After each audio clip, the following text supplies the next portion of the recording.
본문 같이 읽겠습니다. 사도행전 20장 1절부터 12절까지 번갈아 읽겠습니다.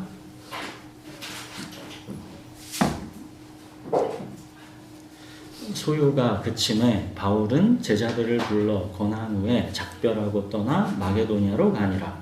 그 지방으로 다녀가며 여러 말로 제자들에게 권하고 헬라에 이르러 거기 석 달 동안 있다가 배 타고 수리아로 가고자 할 그때에 유대인들이 자기를 해하려고 공모함으로 마게도냐를 거쳐 돌아가기로 작정하니 아시아까지 함께 가는 자는 베레아 사람 브로의 아들 수바와 데살로니가 사람 아리스다고와 세륜도와 더베 사람 가이오와 및 디모데와 아시아 사람 두기고와 드로미모나. 그들은 먼저 가서 드로아에서 우리를 기다리더라.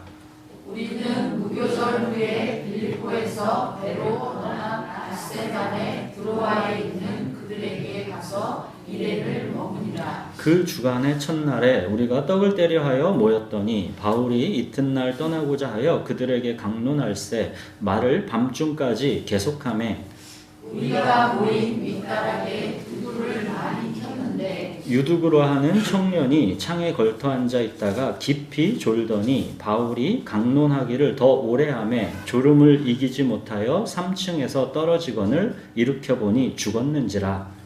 바울이 내려가서 그 위에 엎드려 그 몸을 안고 말하되 떠들지 말라 생명이 그에게 있다 하고 올라가 떡을 떼어 먹고 오랫동안 곧 날이 새기까지 이야기하고 떠나니라. 사람들이 살아난 청년을 데리고 가서 적지 않게 위로를 받았더라. 예, 1절에 보시면 우리 이제 에베소에서 폭동 사태가 이제 그쳐서 바울은 이제 제자들을 불러서 권한 후에 작별 인사를 하고 그렇게 이제 마게도냐로 떠났다 그러죠. 이제 여기 권하다라는 동사가 오늘 본문에서 이제 3번 나오는데 헬라어로는 이제 파라칼레오라는 단어입니다. 그러니까 파라는 곁에서라는 접두어이고 칼레오는 부르다라는 뜻입니다. 그러니까 파라칼레오는 곁에서 부르다라는 뜻으로 이제 위로하고 권면하다라는 뜻입니다. 보혜사 성령 이 단어가 전에 한번 말씀드렸었죠. 파라클레토스라고 그랬죠. 같은 단어입니다. 곁에서 위로해 주시는 분, 그분이 보혜사 성령이시죠. 바울이 지금 이제 에베소를 떠나면서 앞으로 계속 고난을 당하게 될 그곳의 그리스도인들을 위로하고 권면하는 장면인 것입니다. 자, 바울은 그렇게 이제 에베소의 제자들을 파라칼레오 이렇게 위로하고 권면한 후에 마게도냐로 이제 떠났습니다. 자, 2차 선교여행 때 갔었었죠. 마게도냐주. 거기 어떤 도시와 교회들이 있었습니까? 거기에 빌립보, 데살로니가, 베레아이죠. 이곳을 다녀가다며 이제 그곳의 제자들을 여러 말로 이제 권했습니다. 즉 파라칼레오 위로했습니다. 여러분 바울이 여러 말로 위로하고 권면했다 그러는데 앞으로 계속 고난을 받게 될 제자들에게 위로하고 권면한 그 핵심이 뭐겠습니까? 복음이죠. 바울이 줄 수 있는 위로는 복음밖에 없었습니다. 그리고 바울이 전한 복음은 항상 이것이었습니다. 우리 고린도전서 15장 우리 3절에서 8절까지를 잠깐 한번 보겠습니다. 신약 282페이지에 고린도전서 15장 3절에서 8절을 한번 번갈아 읽겠습니다. 이게 복음을 가장 명확하게 설명해 놓은 곳이죠. 고린도전서 15장 3절에서 8절 우리 번갈아 읽겠습니다. 내가 받은 것을 먼저 너희에게 전하였노니 이는 성경대로 그리스도께서 우리 죄를 위하여 죽으시고 장사 지낸 바 되셨다가 성경대로 사흘 만에 다시 살아나사 게바에게 보이시고 후에 12 제자에게와 그 후에 500여 형제에게 일시에 보이셨나니 그 중에 지금까지 대다수는 살아있고 어떤 사람은 잠들었으며 그 후에 야고보에게 보이셨으며 그 후에 모든 사도에게와 맨 나중에 말삭되지 못하여 난 자들은 내게도 보이셨느니라. 하나님의 아들 예수 그리스도께서 우리 죄를 위하여 성경대로 죽으셨고 성경대로 부활하셔서 우리의 주님이 되셨다라는 것, 이게 복음입니다. 예수께서 우리 죄를 위하여 죽으셨기 때문에 결코 정죄함이 없고 예수께서 부활하셔서 우리 주님이 되셨기 때문에 이제 그 무엇도 하나님의 사랑에서 우리를 끊을 수 없다는 것, 이것이 복음입니다. 예수께서 부활하셔서 우리 주님이 되셨다는 이 복음만이 파라칼레오, 곁에서 우리를 위로할 수 있는 것입니다. 여러분, 예수님의 부활은 관념이나 은유가 아닙니다. 그 부활을 우리 마음에 어떤 관념이나 은유, 이런 신화로 적용해서 우리의 어떤 영적 깨달음이 죽었다가 다시 살아나는가, 어떤 우리의 어떤 그런 내면적인 성품이 다시 그런 식으로 바뀌는가, 이런 관념, 은유, 신화가 아니라는 겁니다. 실제 있었던 역사적 사실입니다. 그래서 관념이나 은유가 아니라 역사적 사실이기 때문에 우리를 위로할 수 있는 겁니다. 관념이나 은유는 힘이 없습니다. 우리를 위로하지 못합니다. 부활이 실제 사실이기 때문에 우리를 위로할 수 있는 것입니다. 여러분 보십시오. 5절 보이시고 그러죠. 6절 보이셨나니 그러죠. 7절 보이셨으며 그러죠. 8절 보이셨느니라. 왜 그토록 절마다 부활하신 몸을 보이셨다라는 것을 강조하겠습니까? 예수 그리스도의 부활은 관념이나 은유가 아니라는 겁니다. 실제로 제자들과 500여 형제들, 예수님의 동생 야고보, 바울에게까지도 실제로 부활하신 몸을 보이셨다라는 겁니다. 부활하신 몸을 보이신 것, 이처럼 부활이 은유와 관념이 아니라 실제로 보여주신 사실이기 때문에 그래서 우리를 위로할 수 있는 겁니다. 여러분, 죽음 앞에 있는 우리를 뭐가 위로할 수 있겠습니까? 부활이 아니면 위로할 수 없습니다. 이 부활의 증인들은 직접 자기들이 부활하신 예수님을 보았기 때문에 이 복음을 증언함에 있어서 자기 생명조차도 조금도 귀한 것으로 여기지 않았던 겁니다. 바울은 다른 무엇이 아니라 바로 이 부활의 복음으로 제자들을 파라칼레오, 위로하고 권면하였던 것입니다. 여러분, 부활의 복음만이 우리를 진정 위로할 수 있습니다. 그리스도께서 만일 다시 살아나지 못하셨다면 우리가 전파하는 것도 헛것이고 또 너희 믿음도 헛것이고 모든 사람 가운데서 우리가 가장 불쌍한 자들이겠지만 예수 그리스도는 부활하셨다는 겁니다. 그 부활하신 몸을 실제로 마른 사람들에게 보이셨다는 겁니다. 그리고 바울, 나 자신이 바로 부활하신 예수님을 실제로 본 증인이라는 것입니다. 바울은 이 부활의 복음으로 앞으로도 계속 고난을 받으며 살아가게 될 제자들을 이제 파라칼레오, 위로하고 권면하는 것입니다. 그러므로 내 사랑하는 형제들아, 견실하며 흔들리지 말고 항상 주의 일에 더욱 힘쓰는 자들이 되라. 이는 너희 수고가 주 안에서 헛되지 않은 줄 알미라. 이게 부활장, 고린도전서 15장의 마지막 결론이죠. 예수님이 부활하신 것처럼 마찬가지로 우리도 부활할 것이니까 끝까지 힘을 내라고 파라칼레오, 위로하고 권면하는 것입니다. 자, 이렇게 이제 제자들을 위로하고 권면한 후에 이제 헬라에 도착했습니다. 헬라는 아가야주의 이 고린도를 말하는 겁니다. 3절, 우리 본문 다시 돌아가서 3절 보시면 거기 이제 고린도에서 바울이 석 달 동안 있었다 그러죠. 그렇게 고린도에서 석 달 동안 머물면서 썼던 유명한 편지, 그게 뭡니까? 로마서입니다. 로마서가 지금 여기에서 석 달 동안 머물면서 쓰게 되는 거죠, 바울이. 자, 이제 바울은 배를 타고 수리아로 가고자 합니다. 즉, 바울은 이제 예루살렘으로 이제 들어가고자 하는 겁니다. 우리가 사도행전을 볼 때는 사실 이 지도를 펴놓고 읽어야 하는 책입니다. 이 성경 맨 뒤에 보면 이 사도행전 지도가 다 있죠, 웬만한 것들은. 그래서 이 성경 맨 뒤에 그 지도를 보면 바울이 사도행전에서 어떤 경로로 어떻게 가고 있는지가 보이는 것이죠. 자, 바울은 그렇게 이제 배를 타고 수리아, 이제 예루살렘이 있는 쪽으로 이제 들어가려고 하는 건데, 근데 문제가 생겼습니다. 유대인들이 바울을 해치려는 음모를 꾸민 겁니다. 예루살렘을 향하는 그 배에 유대인들도 이제 많이 타게 되는데, 그 배 위에서 유대인들이 바울을 죽이려고 음모를 꾸민 것입니다. 이제 그 음모를 알게 돼서 어떻게 했대요? 바울은 이제 그들을 따돌리기 위해서 이제 당초에 배 타고 가려고 했던 계획을 바꿔서 다시 육로를 통해서 왔던 길로 되짚어서 마게도냐를 거쳐 이제 돌아가기로 하는 겁니다. 이제 이걸 지도를 보면 이게 쭉 어떤 경로로 가는지가 이제 보이는 거죠. 자, 4절에는 예루살렘까지 함께 가는 자들의 명단이 나오죠. 베레아 사람 스바더, 우리가 봤던 데살로니가 사람 아리스타고, 또 세군더, 또 더벳 사람 가이오, 디모데, 아시아 사람 두기오와 드로비모.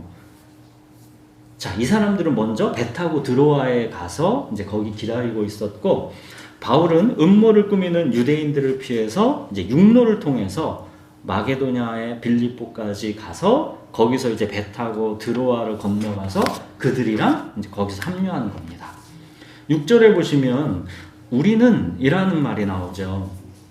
그러니까 2차 선교여행 때 만났었던 사도행전의 저자 이 의사 누가가 그때 이제 빌립보에서 계속 머물러 있다가 지금 빌립보에서 이번에 이제 바울이 다시 왔을 때 이제 합류를 하게 되는 겁니다. 그래서 지금부터는 사도행전의 저자 누가가 바울이랑 계속 함께 이제 그 일정을 쭉 동행하게 되는 것입니다. 자, 보시면 바울이 예루살렘에 가기로 작정하고 가는 길에 이방인 교회들의 신자들이 여러 명 아까 함께 가고 있는 게 보였죠. 여기에는 이제 두 가지 이유가 있습니다.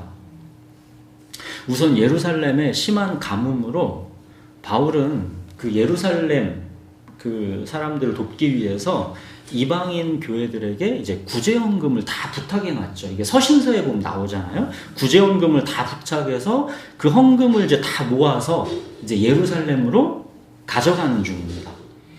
그러니까 이방인 교회에서 차출된 사람들도 이제 같이 따라가고 있는 것이죠. 그 당시 돈은 다 동전이니까 얼마나 막 무거웠겠습니까? 그 무게도 이제 무게련이와 돈을 가져가는 거니까 안전을 위해서도 이제 여러 사람이 함께 가고 있는 겁니다. 그리고 이제 더 중요한 거는 바울은 이방인 신자들을 예루살렘에 데려감으로써 하나님께서 유대인과 이방인의 막힌 담을 허셨다는 것. 이 놀라운 하나님의 은혜를 예루살렘에 증거하고자 했던 것입니다.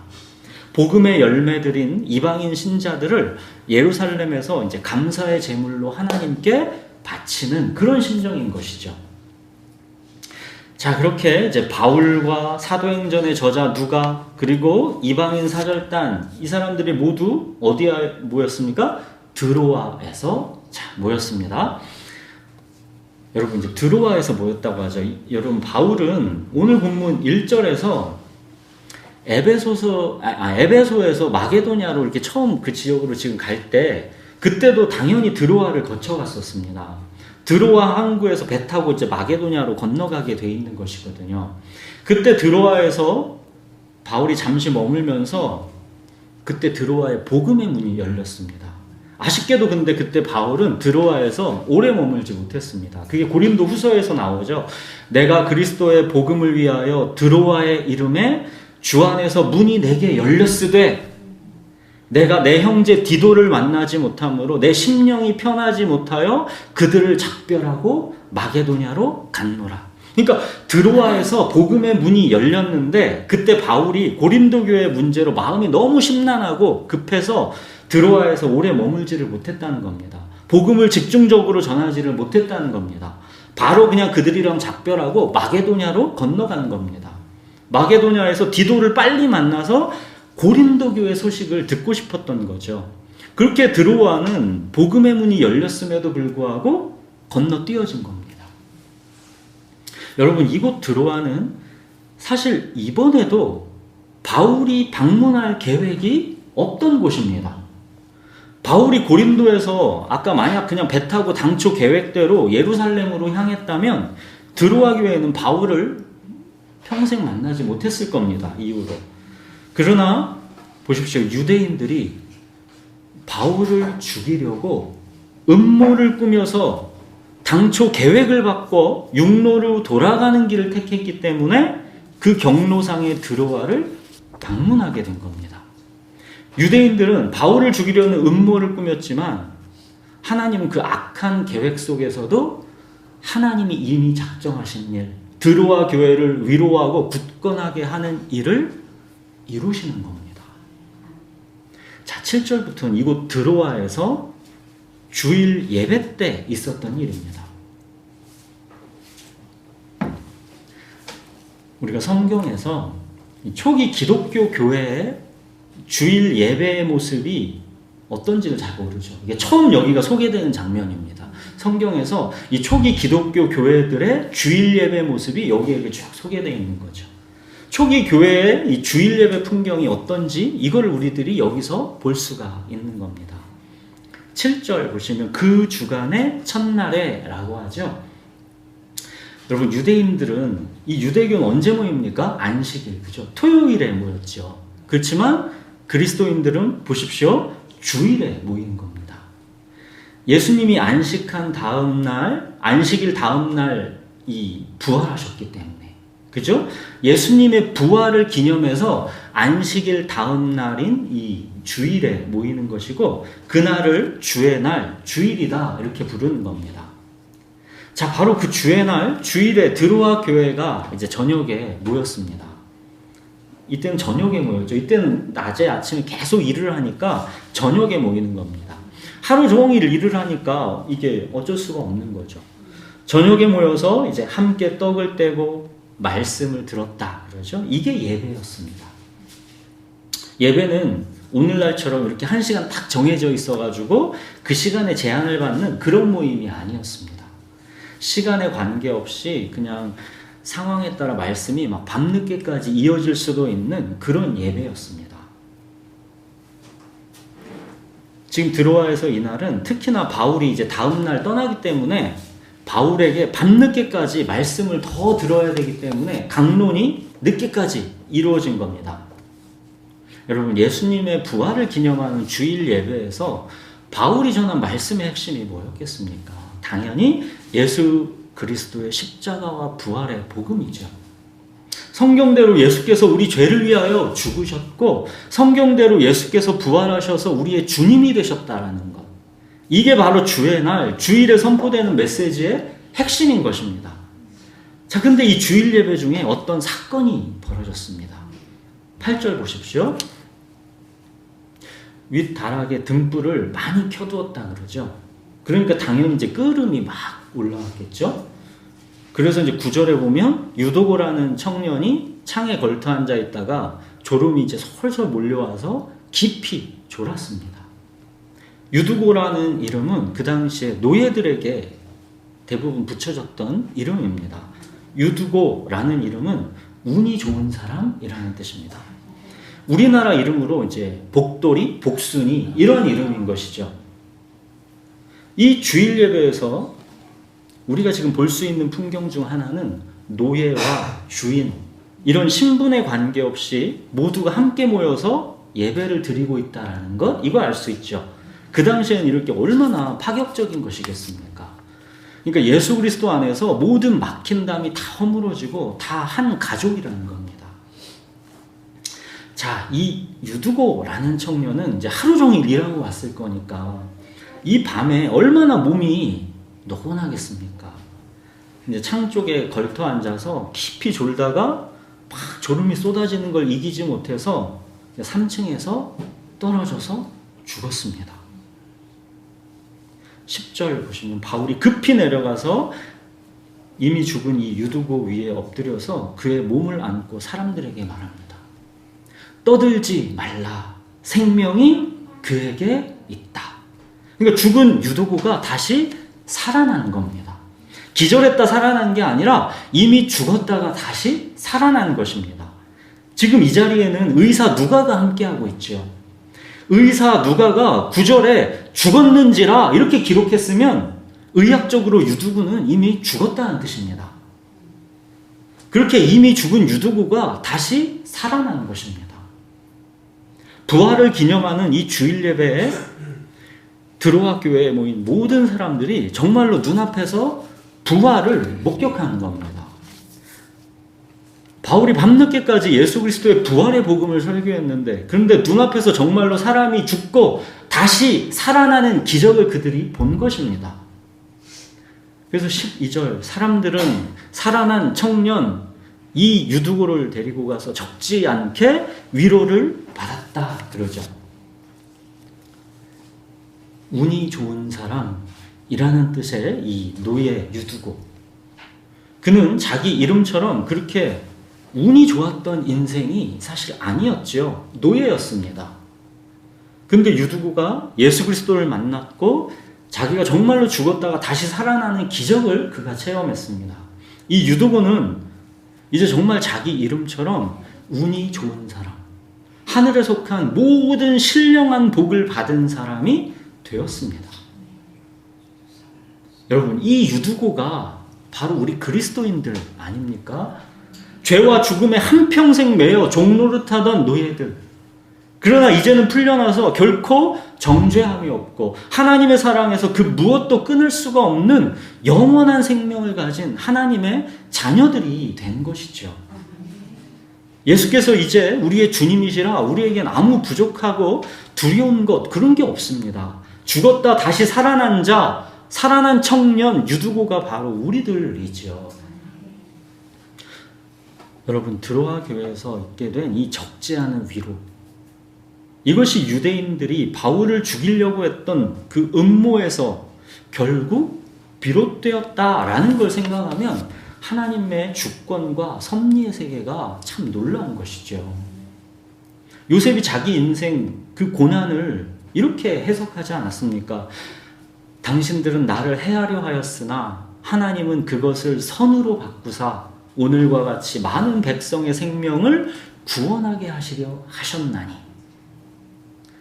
또 유대인들이 예수님을 십자가에 못 박아 죽였지만 그게 우리에게 구원을 가져온 것, 이것도 마찬가지이죠. 아담과 하와가 선악과를 따먹고 죄를 지어서 그 죄가 우리에게 들어왔지만 그로 인해서 예수께서 우리에게 오셨고 마침내 우리를 결국에는 거룩하고 흠이 없는 이 자발적 순종의 사람으로 만들어가게 된 것, 이것도 마찬가지죠.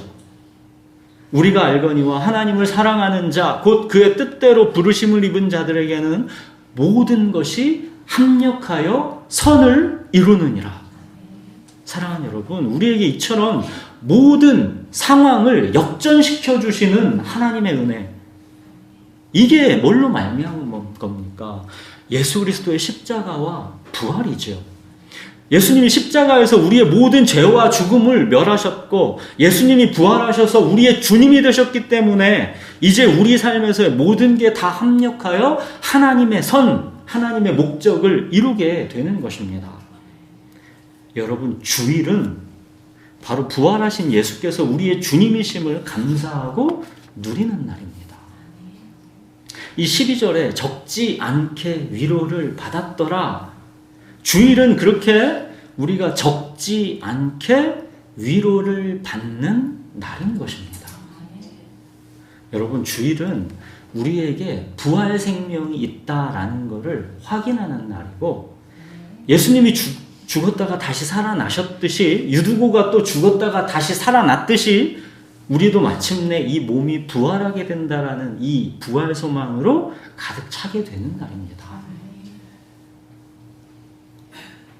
주님께 적지 않게 위로를 받고 삶의 무게와 실패를 딛고 이제 다시 시작할 새 힘을 얻는 날, 그래서 다가오는 한 주를 살아낼 힘을 받는 날, 다시 부활하는 날, 주일은 그런 날입니다. 내 삶이 결코 우연이 아니라 하나님의 주권과 목적 안에 있다라는 것을 기억하고 빼앗겼던 평안과 안식을 되찾는 날, 주일은 그런 날입니다. 한 주간 이렇게 힘을 또 우리가 얻고 살아가지요. 근데 살다 보면 우리의 평안과 안식을 또 뺏깁니다. 근데 주일은 매번 찾아옵니다. 우리는 매번 그렇게 다시 새 힘을 얻고 나가는 것입니다. 여러분, 우리 삶이 우연인 것처럼 보이는 날이 얼마나 많습니까? 이 고난과 답답함이 언제 끝나는 것인가 막연한 날이 우리에게 얼마나 많습니까? 우리는 매번 실패하고 넘어집니다. 우리가 얼마나 연약합니까? 우리에게 과연 소망이 있는가? 어둠과 절망이 막 우리를 엄습해 오는 것이죠. 마치 유두부가 졸다가 떨어져서 죽었듯이 우리 삶이 마치 3층에서 떨어져 죽은 것과 같은 이 순간들이 우리에게 있는 것이죠. 과거와 현재의 우리의 잘못된 결정, 우리의 믿음 없는 행동들, 그로 인한 온갖 어렵고 복잡해진 이 삶의 엉킴, 그 속에서 죄책감과 두려움에 허덕이는 날들이 우리에게 있죠. 물을 땅바닥에 다 쏟아버려서 다시 주워 담지 못함 같은 그 필경 죽을 수밖에 없는 그런 어둠과 절망, 그래서 우리를 옴싹달싹 못하고 신음하게 한 날들이 우리에게 있죠.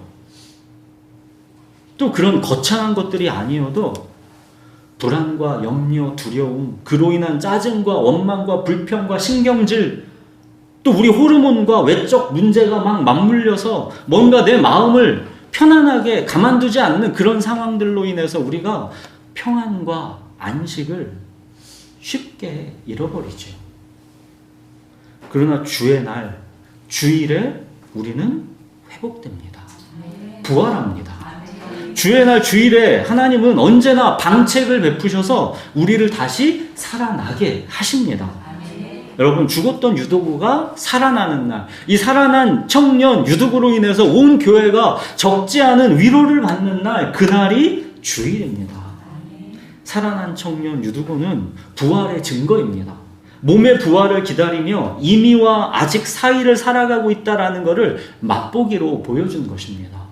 이 부활 소망이 이미와 아직 사이, 이 우리 삶의 현실을 힘있게 살아가게 하는 위로와 능력이 되는 것입니다.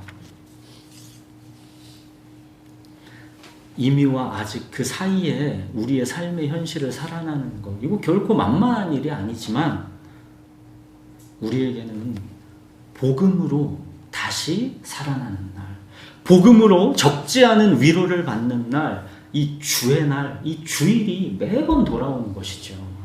사랑하는 여러분, 여러분에게 복음은 여러분의 삶의 현실 속에서 구체적인 그 삶을 구원해 주시는 하나님의 능력이 되고 있습니까?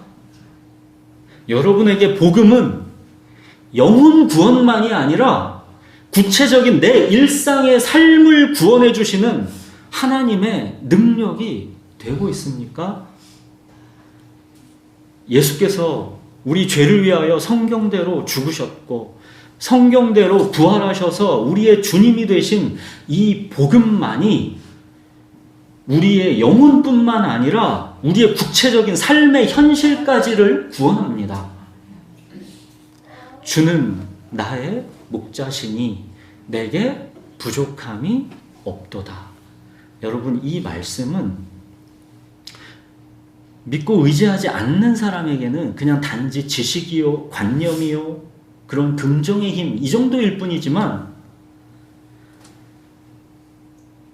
진짜로 이 말씀을 믿고 의지하는 사람에게는 정말로 그의 구체적인 삶의 현실을 구원하시는 살아계신 하나님의 능력이 됩니다. 불안과 염려, 두려움, 짜증과 원망, 불편, 신경질 막 이런 게 그에게는 힘을 그렇게 오래 쓰지 못합니다. 죄와 죽음의 권세가 어떤 그의 현실적 삶의 조건에서도 더 이상 그를 종으로 맘대로 부릴 수가 없습니다. 떠들지 말라! 생명이 그에게 있다. 이 부활 생명, 예수 그리스도의 생명이 그에게 있기 때문입니다. 예수께서 그의 주님이시기 때문입니다. 몸 건강하고 통장에 다만 10억만 있어도 사람은 마치 아무 걱정 없을 것 같이 자신감 갖고 살아가지만 그 자신감은 죄와 죽음의 결정적 독침 앞에서 모래성처럼 허물어집니다. 몸만 아파가지고 죽을 것 같아도 그 평안과 안식은 금세 무너집니다.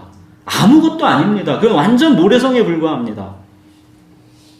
조그만 파도에도 불안과 염려, 두려움이 막 몰아치는 겁니다. 짜증, 불평, 신경질이 마음을 막 휘저어 놓는 겁니다. 우리 인생이 강해 보여도 사실은 참으로 연약합니다. 그러나 그의 안에 부활 생명, 이 부활 소망을 갖고 있는 사람은 그의 인생이 모래성 위에 지어져 있지 않습니다. 반석 위에 지어져 있기 때문에 죄와 죽음의 어떤 파도가 밀려와도 그 인생을 이게 크게 흔들지 못합니다. 그냥 잠시 이렇게 할 수 있을 뿐이지 그 인생을 휘젓지를 못합니다. 삶의 문제가 결코 만만치 않고 쉽지 않은 건 사실이지만 목자이신 주님께서 그를 요동치 않게 지켜주시기 때문입니다. 내 모든 삶이 주님의 주권과 목적 안에 있다라는 것을 믿기 때문에 어떤 현실 속에서도 인내하고 견디면서 넉넉히 이기는 것입니다. 여러분, 이게 바로 삶의 구원입니다. 여러분, 복음이 내게 지식과 관념일 뿐인 것과 성경대로 죽으시고 성경대로 부활하셔서 나의 주님이 되신 예수님을 내가 정말로 믿고 의지하는 것은 전혀 다른 겁니다. 하나님을 내 행복의 수단으로 여기는 종교에는 내 일상, 내 삶을 구원해내는 이 하나님의 능력이 없습니다. 오직 부활하신 예수께서 진정 나의 주님이신 이 신앙에만 우리의 일상, 우리의 삶을 구원해 주시는 하나님의 능력이 있는 것입니다. 사랑하는 여러분, 영혼 구원만이 아니라 구체적인 내 일상의 삶을 구원해 주시는 하나님의 능력을 경험하면서 살아가십시오. 불안과 염려, 두려움, 우리의 짜증과 불평과 원망과 신경질, 무기력과 낙심, 이런 것들이 있는 구체적인 우리 삶의 현실 속에서 여러분 자신에게 이렇게 외치십시오. 떠들지 말라. 생명이 그에게 있다. 우리 안에 계신 부활 생명, 우리 목자이신 주님을 삶의 모든 순간 여러분 의지하십시오. 주님께서 우리 곁에서 파라칼레오, 적지 않은 위로를 날마다 주실 것입니다. 네, 기도하겠습니다.